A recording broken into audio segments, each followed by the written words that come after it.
Hey, and thanks for joining us for this episode of Feng Shui It. In the studio today, we have Jenn Baxter here, who is a speaker, blogger, author, amongst many other titles.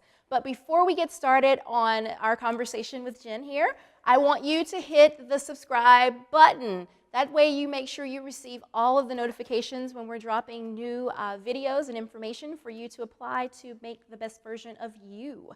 So, Jenn, thank you so much for joining us today. Thank you for having me. I wanted to talk with you today about, you have a new book out, and it's Live a Fast Life. Yes. What an amazing testimony of transformation. Thank you. And so we're going to get through some of the details of this book, because there's a lot of information that I really feel like a lot of people in our audience probably have hit some of the same roadblocks, same information, same problems, same issues, and they have no idea which direction to go in. Right. So over the course of the last 5 years, you basically were dealing with a lot of traumas. Yes. I mean, this was some severe things, some serious physical symptoms, headaches, dizzy spells, insomnia, severe allergies, muscle fatigue, pain, gastrointestinal issues, shakiness, hypoglycemia, cystic apnea, heart palpitations, brain fog, anxiety attacks, shortness of breath. I mean, this is a huge range of symptoms. Right. And not only did you have these medical symptoms, but you had a great deal of loss in your life as well, and that you had to kind of pick yourself up and redefine yourself. And so you were really suffering with some quite serious physical symptoms, and you were going to the doctor. And the doctors are kind of looking at you like, there's nothing really wrong with you. I mean, and this was completely changing everything about your life. Yes. And they couldn't give you a diagnosis. Correct. So let's start there. Let's start talking about that. They really thought something was wrong with you. Mentally. Mentally. Yeah. They thought this was a psychological issue. Yeah, it was one of those things where I knew something was wrong with my body. I mean, we know our bodies, and I could just feel like something is not right. It literally felt like my body was falling apart from head to toe. But here I was going to all these different specialists, all these doctors, and I saw a cardiologist, a primary care doctor, an endocrinologist, 2 gastroenterologists. Everybody said the same thing. Everybody said, there's nothing wrong with you, everything's fine. And on top of that, sort of to add injury to insult, they wanted to put me on antidepressants or anti-anxiety medicine. So basically they were telling me this is all in my head and that there's really nothing wrong.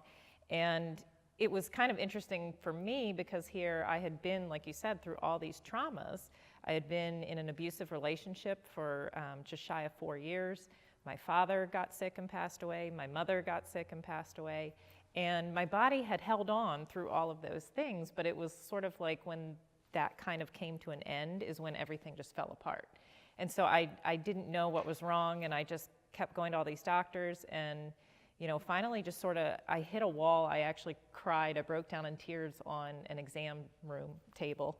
And that was kind of the end of it, where I was like, I'm sick of being told there's nothing wrong with me. So really at that point is when I kind of took control of my own health and was like, okay, if this isn't working, then I'm gonna go this way. And that's where I sort of started looking into natural health and went to a naturopathic doctor and started doing some natural health therapies, and it was amazing. It was like finally I was getting all this confirmation that yes, there was a real problem, and we could start to make some progress finally. Absolutely.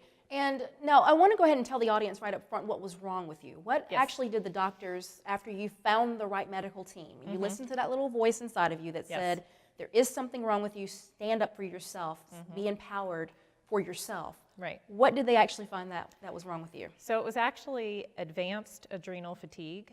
And I say advanced because it's sort of gauged in stages.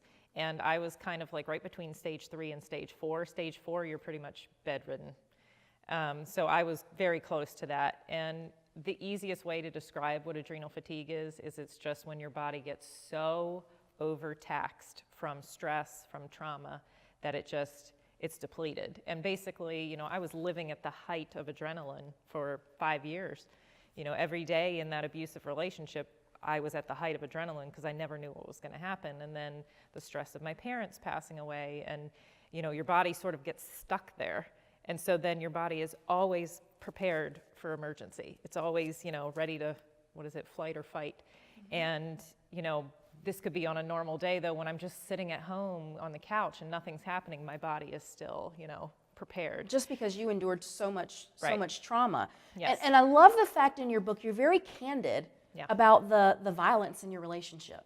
And the one line that I love in your book is, and I think it's in all caps, is you say, you have no idea how you will handle this type of situation, referring to the physical abuse and the emotional abuse, until you are the person in that seat. Right. And I love that you said that, because oftentimes, as we know, domestic violence, violence within a relationship like this, even just emotional violence, we hide it in our culture. Oh, for we sure. have a tendency to just put a smile on it and go, oh, well, we just, things are just not going so great.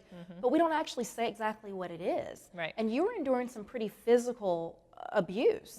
And the first time it happened, as a lot of people will tell us, is that they're in shock the first time. Right. You have all these great stories of, well, if this happened to me, I would do da-da-da-da-da. Right. And then it happens to you, and you think, oh God, what in the world has just happened? This is someone that I love. Because again, this is not like this was just the first date Right. and you were struck. This was years of being involved with this person. You were being involved with this person's family, His children. Yeah. Right. So I mean, there was a lot vested in this relationship, and I love the fact that you bring that up and you talk about that. Right. And yeah, so, and I did want to mention that because, like you just said, I think a lot of people try to project themselves into that situation and say, oh, well, if that ever happened to me, I would, be out of there the first time it happened. Well, don't you think I thought that too? I mean, of course I did. But it's something that happens very subtly over time. By the time it even comes up, most of the time you're very invested in this person, you're in love with them, and so your brain kind of has a hard time sort of figuring out what to do with that, because you always picture it's going to be, I guess, like this evil person and not like the person that you love and that you enjoy spending time with. So that is why I kind of wanted to at least mention that while I was telling my story, because you don't know what you're going to do until you get into that situation. And I'm a fixer by nature.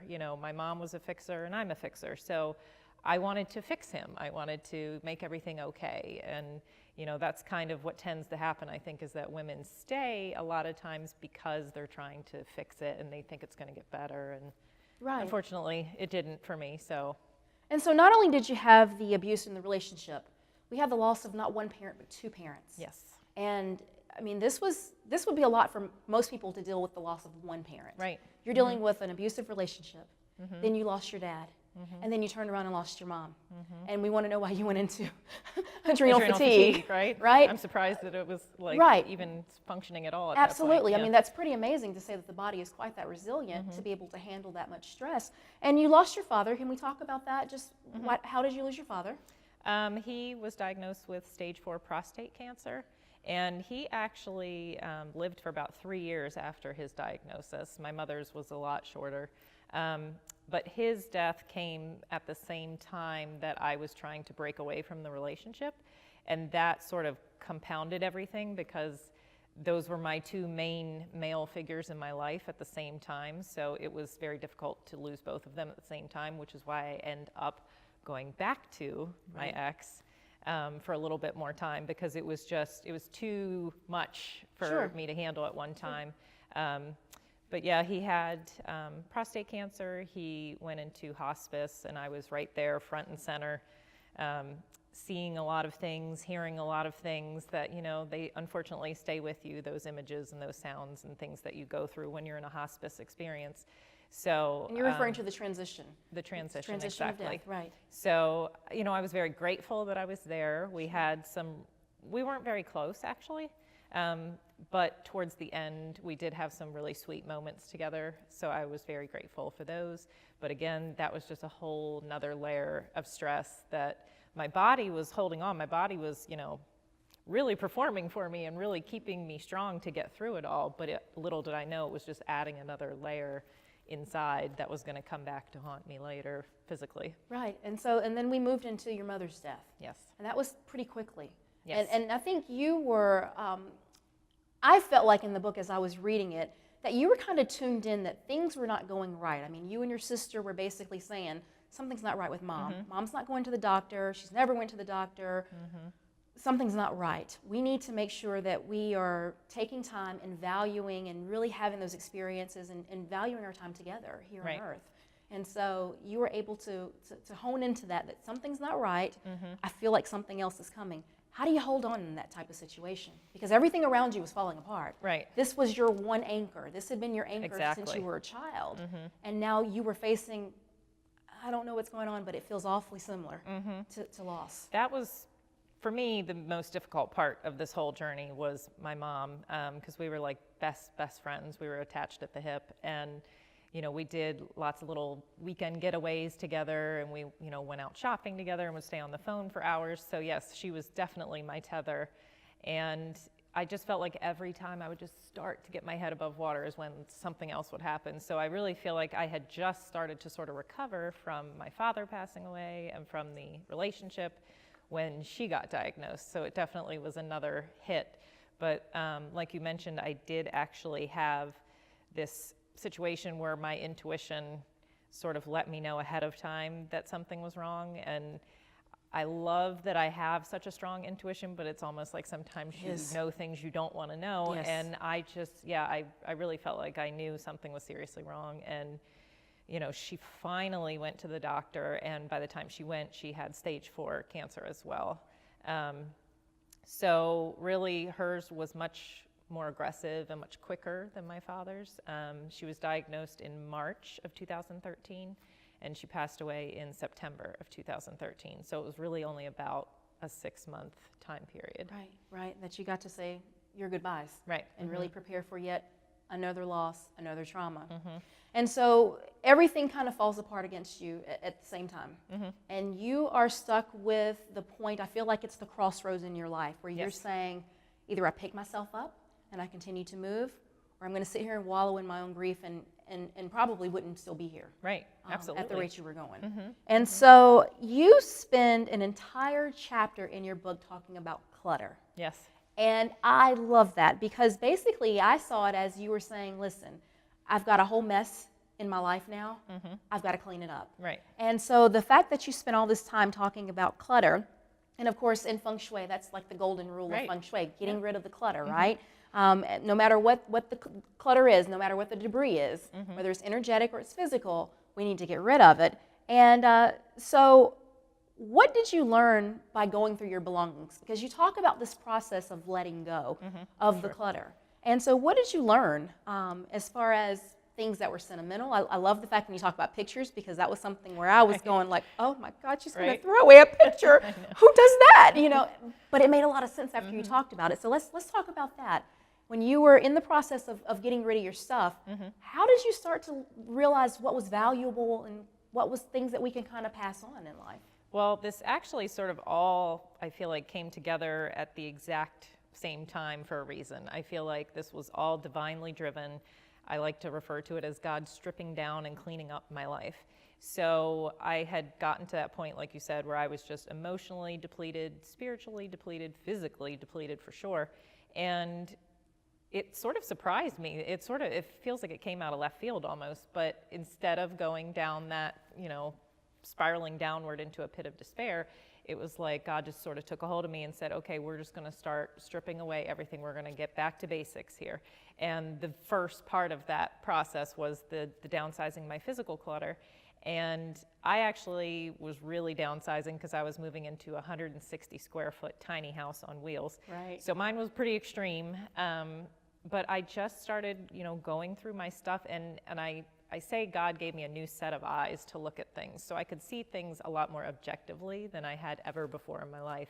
So, and I think it was because I had gone through all that loss. Because when you go through that type of loss, you realize, you know, a mug is a mug, and that's it. It's just a mug. Right. It's not that serious. So I just, you know, I started looking at all my belongings with this new set of eyes, and I found that the more I got rid of stuff, the more excited I got. Like, I felt freer. It felt like suddenly, like, these blinders had been taken off of me, and I was able to really see clearly what I needed and what I didn't need.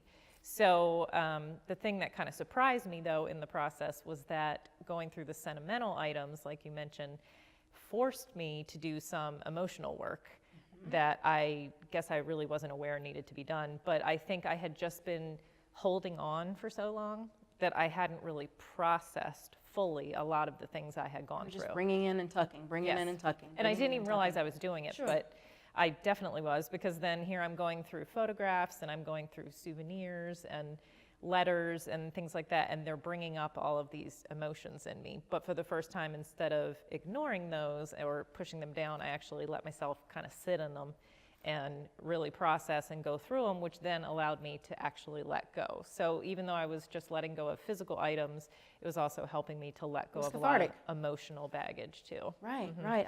All right, so Jenn, let's now talk about you cleaning up your body, because that was kind of the natural progression. We've had this physical clutter cleaned out. Right. We're processing the emotional clutter.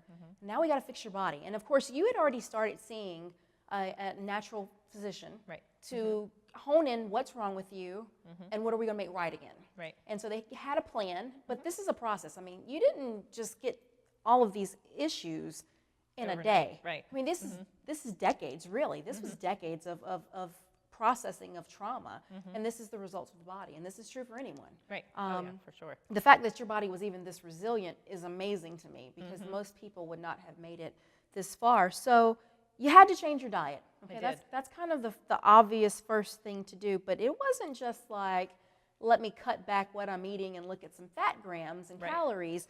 You were doing an entire stripping of your diet. And through this process, it appears that you became very educated about your food sources. So let's talk about that. You went gluten-free. I did.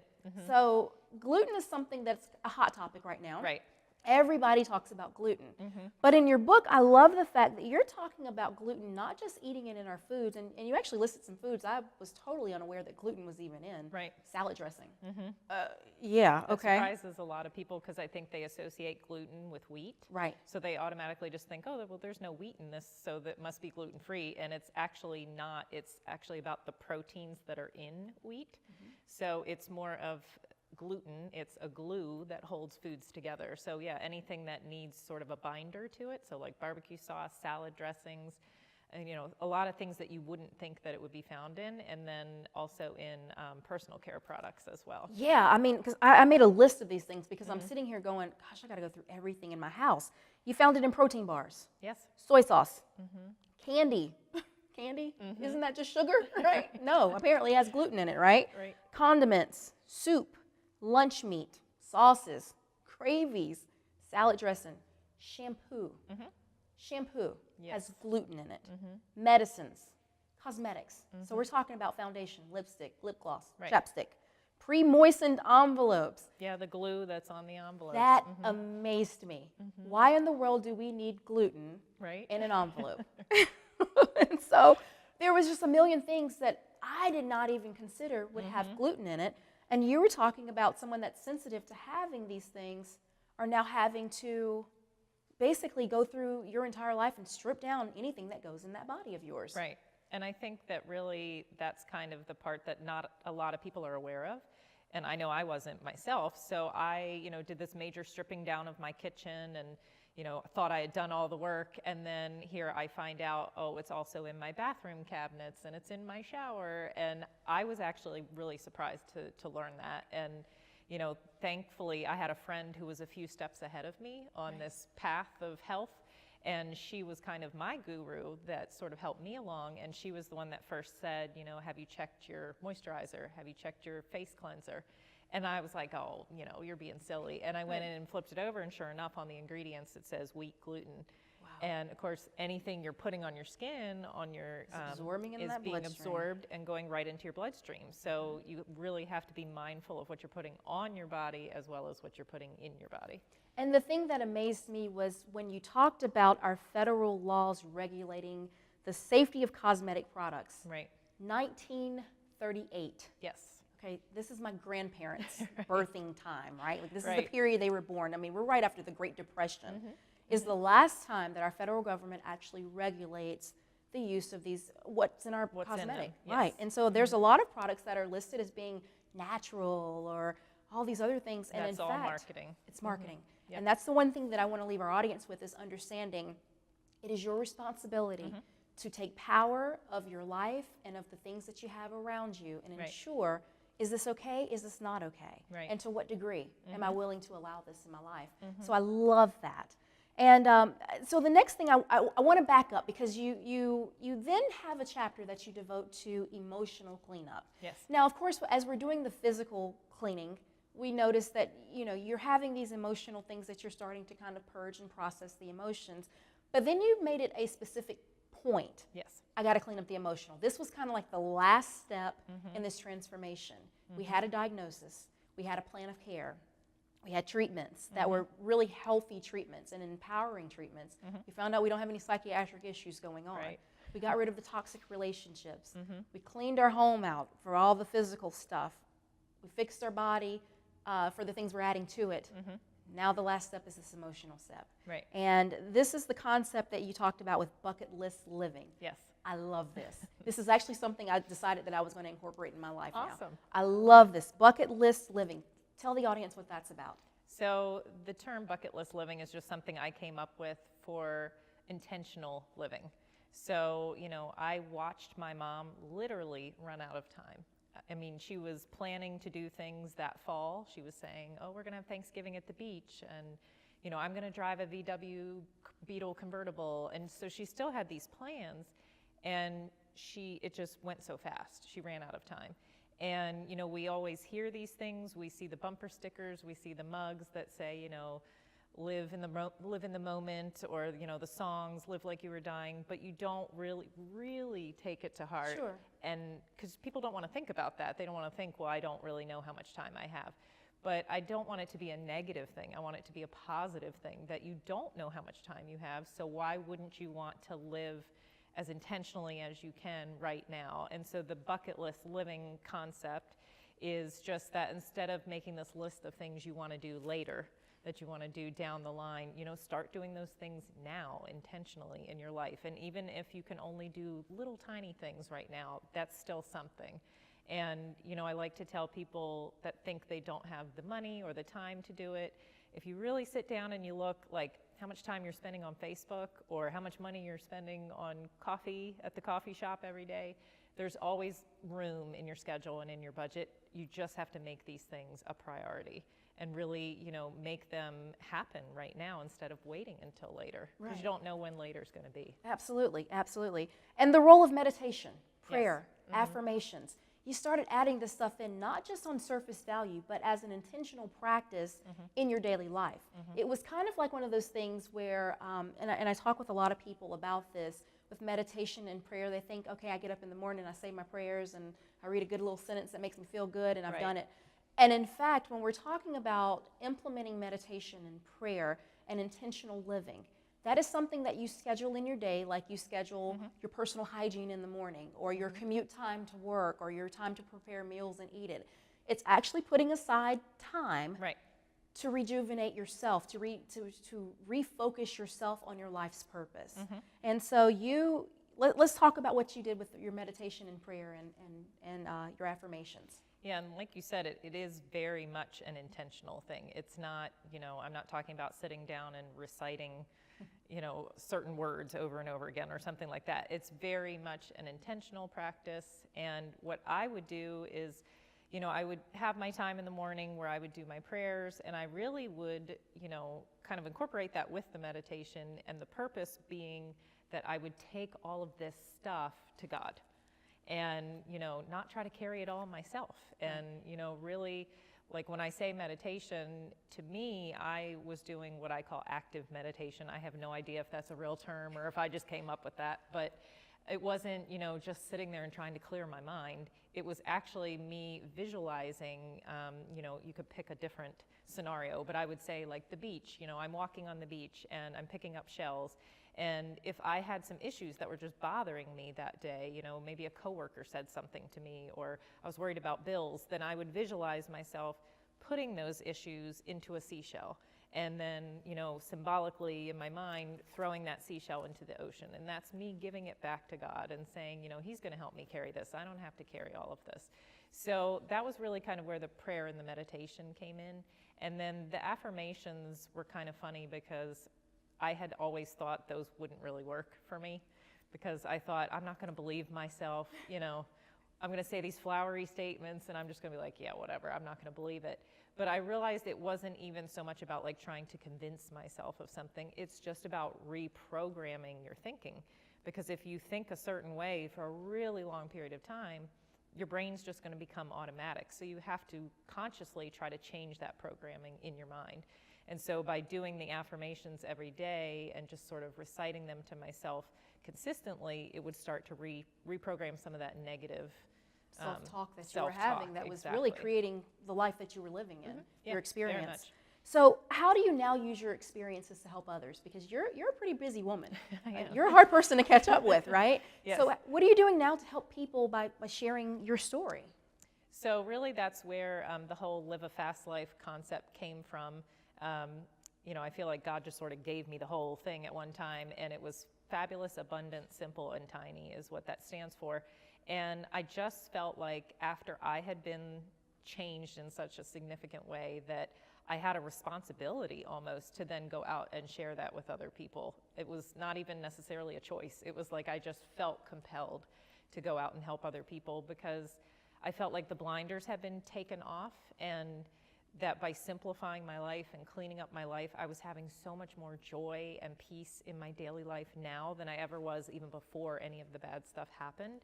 So I really just want to help other people find their way along that same journey. So I started the blog, and I do a lot of like webinars online. I have some e-courses that help people learn how to simplify their lives. And then of course the book is the newest thing. And I really just wanted the book to be kind of like what you mentioned in the beginning, that I just want it to be where you feel like you know me. I'm just talking to you like a friend. You know, I'm not trying to say I'm the expert on anything. I'm just sharing my experience and hoping that you can take whatever part of that helps you in your own life. And sharing your experiences, you know, I have to mention your tiny house. Yes. Because you were actually on the show Tiny House. Yes. And you said it was 160 square feet. I think my car is bigger than that. I know. Seriously.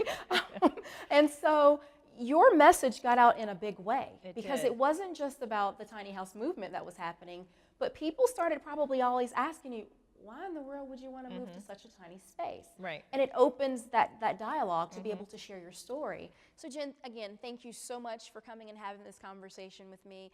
I know you're going to help a lot of people with your story. Good luck with your new book, Live a Fast Life. Fantastic book. Everyone should go out and grab that. Stay tuned and make sure that you watch our next DIY Designovation tip and our Wonder Why Wednesday question.